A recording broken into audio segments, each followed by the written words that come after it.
আওয়ামী লীগ হচ্ছে পৃথিবীর সবচেয়ে বড় সন্ত্রাসী সংগঠন।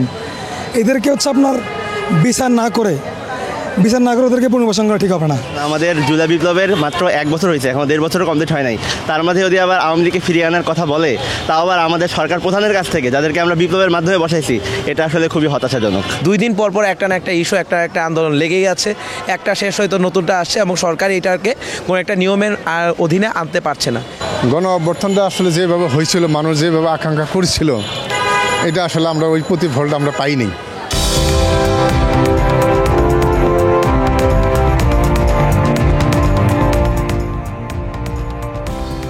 দর্শক, বাংলা এডিশনের নিয়মিত আয়োজন জনমত আপনাকে স্বাগত। আপনাদের সাথে আছি আমি ফয়সাল আহমেদ। জনমত আজকের বিষয় নিউ ইয়র্কে প্রধান উপদেষ্টা করা মন্তব্যে এবং আওয়ামী লীগ প্রশ্নে সাধারণ মানুষ কি বলছে, চলুন জানা যাক। আমি চাই যে ফেব্রুয়ারিতে নির্বাচনটা হোক, নির্বাচিত একটা সরকার আসুক। কারণ ডক্টর ইউনূসকে শুরুতে আমরা যে ভরসাটা করছিলাম, যে দায়িত্বগুলো দিয়েছিলাম বা চেয়েছিলাম যে এই জিনিসগুলো তিনি আমার জন্য করুক, বাট তিনি তো সেইভাবে সংস্কার করেননি। আর বর্তমানে গতকালকে তিনি যেটা বলছেন যে যদি বিচারিক প্রক্রিয়া শেষ হয় তাহলে আওয়ামী লীগকে নির্বাচনে অংশগ্রহণ করা উচিত বা সুযোগ দেওয়া যাবে, এইটা বলার পরে আমার মনে হয় না যে ইউনূস সরকার এখন থাকা উচিত। সেই জন্য আমি মনে করি যত দ্রুত সম্ভব নির্বাচনটা দেওয়া হোক। আমাদের জুলাই বিপ্লবের মাত্র 1 বছর হয়েছে, এখন 1.5 বছরও কমপ্লিট হয় নাই। তার মাঝে যদি আবার আওয়ামী লীগকে ফিরিয়ে আনার কথা বলে, তাও আবার আমাদের সরকার প্রধানের কাছ থেকে, যাদেরকে আমরা বিপ্লবের মাধ্যমে বসাইছি, এটা আসলে খুবই হতাশাজনক। প্রথমত ইউনূস সরকার থাকুক বা না থাকুক, এই বিষয়ে যেটা বললেন, আমাদের অনেকটাই আশা ছিল ইউনূস সরকারকে নিয়ে। অনেক জায়গায় সংস্কার হবে, দুর্নীতির দমন হবে, চাঁদাবাজি লুটতরাজ বন্ধ হবে। কিন্তু আমরা দেখতে পাচ্ছি যে কোনো কারণেই হোক, সেটা কোনো অপশক্তির অপপ্রয়াসের কারণেই হোক, অথবা সেটা হতে পারে যে কোনো বিদেশি কোনো ইন্ধন আছে, অথবা হতে পারে এখনও স্বৈরাচারের দোষরা ঘুরে বেড়াচ্ছে, অথবা হতে পারে এটাও হতে পারে যে সরকারই আসলে এটার পিছনে মদত দিচ্ছে। আমি তো এটা বলতে পারছি না, বাট যে কোনো কারণে হোক যে জিনিসটা কিন্তু কন্ট্রোলে আসে নাই এবং আইন শৃঙ্খলা বা এই জিনিসগুলো কিন্তু সম্পূর্ণভাবে আইন শৃঙ্খলা পরিস্থিতি সম্পূর্ণভাবে ভালো মতো নিয়ন্ত্রণে রাখা সম্ভব হয় নাই। যে কারণে আমি মনে করছি আমরা যে আশা নিয়ে এই বিপ্লবটা করেছি, আমাদের আশার প্রতিফলন হয় নাই। এই পর্যায়ে এখন দেশে আমরা সবাই রাজা, এরকম একটা পরিস্থিতি চলে আসছে, যে যার মতো যার যেটা ইচ্ছা তাই করে যাচ্ছে এবং এই জিনিসটার উপর কোনো রকম নিয়ন্ত্রণ করা সম্ভব হচ্ছে না। 2 দিন পর পর একটা না একটা ইস্যু, একটা আন্দোলন লেগেই আছে। একটা শেষ হয়তো নতুনটা আসছে এবং সরকার এটাকে কোনো একটা নিয়মের অধীনে আনতে পারছে না। এই পরিস্থিতিতে আমি মনে করি যে কোনো একটা রাজনৈতিক সরকারই হয়তো পারবে এই কাজটি সুচারুভাবে করতে, কারণ তারা অন্তত একটা নির্দিষ্ট রাজনৈতিক আইডিওলজির আন্ডারে তারা সবাই থাকবে। মাত্র 30% টাকায় জমির মালিক হয়ে নতুন বাংলাদেশের গড়ে তোলার স্বপ্ন দেখা বাংলা বসতি।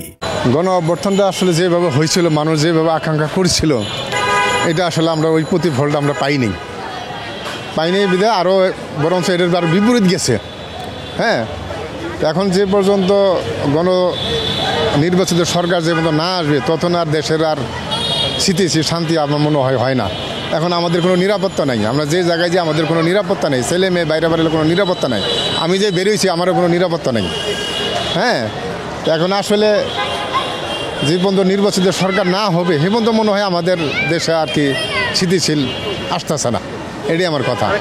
আমাদের এখন দেশে মুখে একটা, কাজে আরেকটা।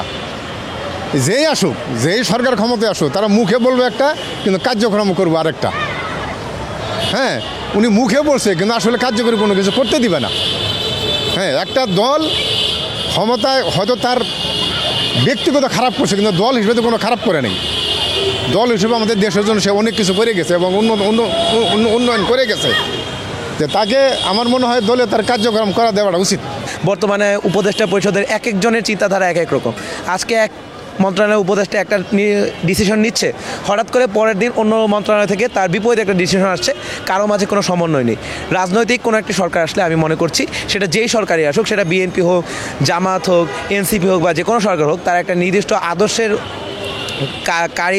কর্ণধার হওয়ার কারণে তারা বিষয়টি সুন্দরভাবে সুচারুভাবে পরিচালনা করতে পারবে বলে আমি মনে করছি। এজন্য আমিও চাই যে ফেব্রুয়ারিতে নির্বাচনটা হোক এবং ইউনূস স্যার যা করেছেন এর মাঝে উনি যদি জিনিসগুলোকে আরও গুছিয়ে রাখতে পারেন ভালো, বাট একটা মিনিমাম পরিমাণ সংস্কার উনি দিয়ে অ্যাটলিস্ট নির্বাচন কমিশনের যে সংস্কারটা চলছে সেটা ঠিকমতো করে একটা সুষ্ঠু এবং অবাধ নিরপেক্ষ নির্বাচনের মধ্য দিয়ে একটা নির্বাচন দিয়ে আই গেস তার চলে যাওয়াটা এই মুহূর্তে ভালো হবে।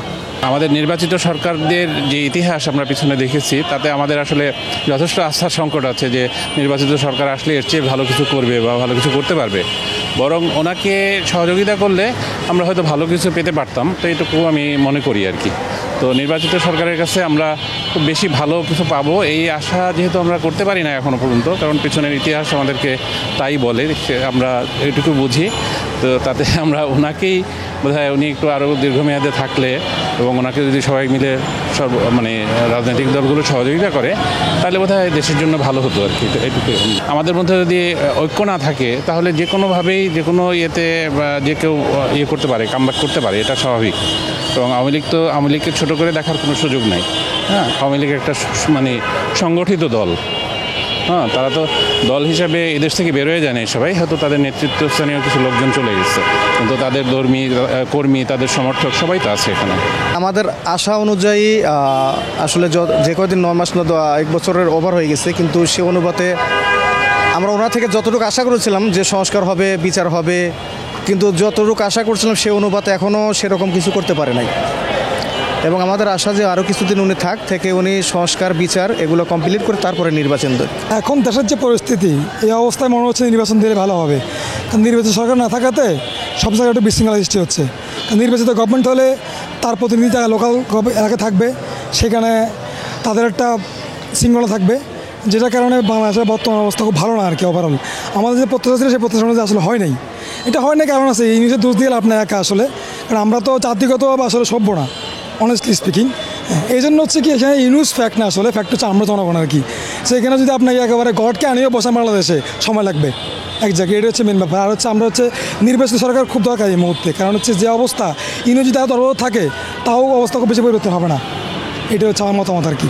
আওয়ামী লীগ হচ্ছে পৃথিবীর সবচেয়ে বড় সন্ত্রাসী সংগঠন। এদেরকে হচ্ছে আপনার বিচার না করে ওদেরকে পুনর্বাসন করা ঠিক হবে না।